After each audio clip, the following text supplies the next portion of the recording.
After the announcements this morning, I almost tempted to ask Duncan to come up here and give the homily. But I won't. You're lucky. Movies have made a great comeback from a time when sort of everybody was doing everything on Netflix and whatever. People are finally going back to movies. And with movies come sequels. And even the sequels of sequels. And in that spirit, it's interesting that we have today's gospel. And in fact, today's readings. The fourth Sunday after Easter is known as Good Shepherd Sunday. The fourth Sunday after Easter is when we talk about Jesus as Good Shepherd. The fourth Sunday after Easter is everything you want to know about the shepherd. And here it is, the middle of July, and we got the sequel. The Lord is telling us again about what it means and does not mean to be shepherd. Now, it's typical to judge the sequel by the original film. And I think it'd be easy to sort of look at today's readings and judge them about what we said about Jesus the Good Shepherd on the fourth Sunday after Easter. And that's an easy way to do it because if we take a look at these readings, these shepherds don't come off quite well. And it's easy then to sort of make a homily about how awful shepherds are today and possibly how awful the shepherds of the church are today. But since I'm one of those shepherds, that's not what I'm going to do at all.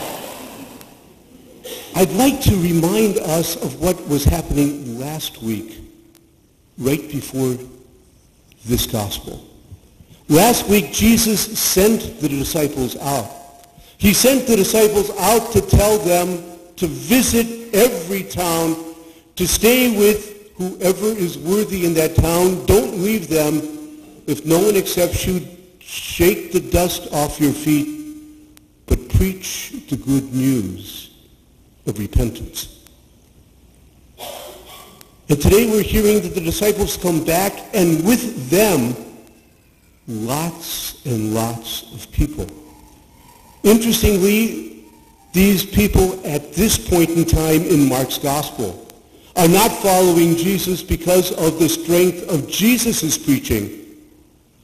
They're following Jesus on the strength of the disciples' witness. They did a good job. People are now running to find out who this man, Jesus of Nazareth, really is. And it's within that context that Jesus talks about shepherds.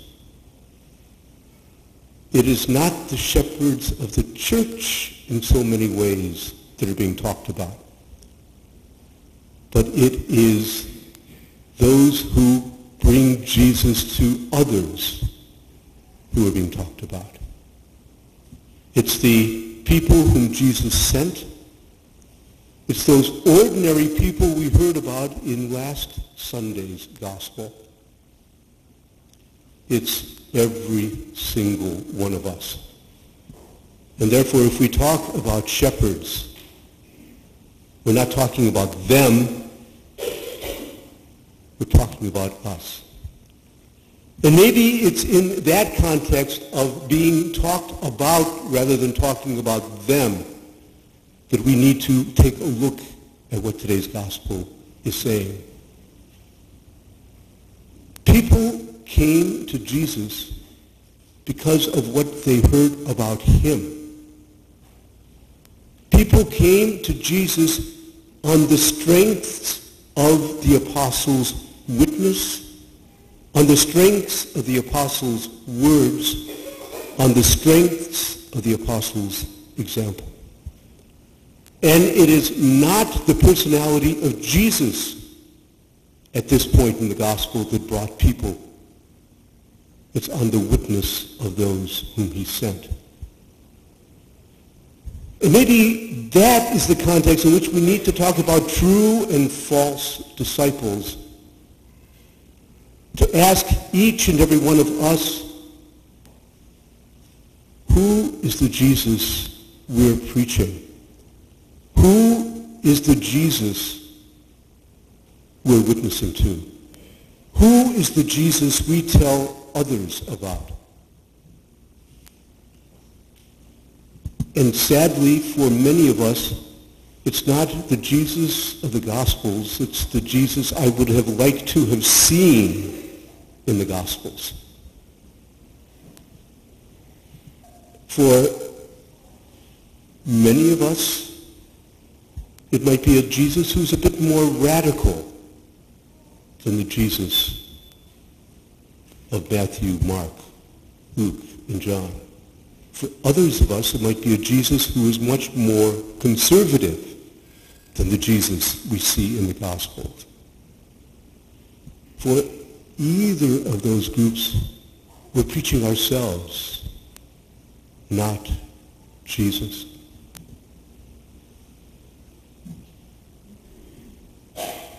For the past 2.5 years, Pope Francis has been talking about evangelizing. Evangelizing, not proselytizing. Evangelizing, letting people know who Christ is. And he has told us time and time again that the church cannot be a church closed in upon itself. In fact, at one point he says that if we are simply in a closed room, it begins to stink. It begins to smell very badly. Pope Francis has been telling us about a church in which we bear one another's burdens, in which we go out to help those in need. Using today's image, he tells us of a church in which we, the shepherds, take on the smell of the sheep. It is that church, that bold church, that church which moves out and is not concerned about itself, that I think Jesus is talking about in today's gospel. It is that church, the church that moves forward, not concerned about what people will say, but bearing witness to Christ, that in fact attracts the people just like the disciples attracted so many crowds in today's gospel. It is that church which I believe is the church of Jesus Christ. Now, I tend not to like to read things, as you know, in homilies, but I am going to read something right now, and it's part of the letter to the church Pope Francis wrote last year called The Joy of the Gospel. Towards the end of that letter, he asks us to go forth, and I tend to think this is the spirit of today's first reading, of today's second reading that talks about reconciliation in today's gospel. And so I'd just like to end by reading these few lines of Pope Francis. Let us go forth then, he said, let us go forth to offer everyone the life of Jesus Christ.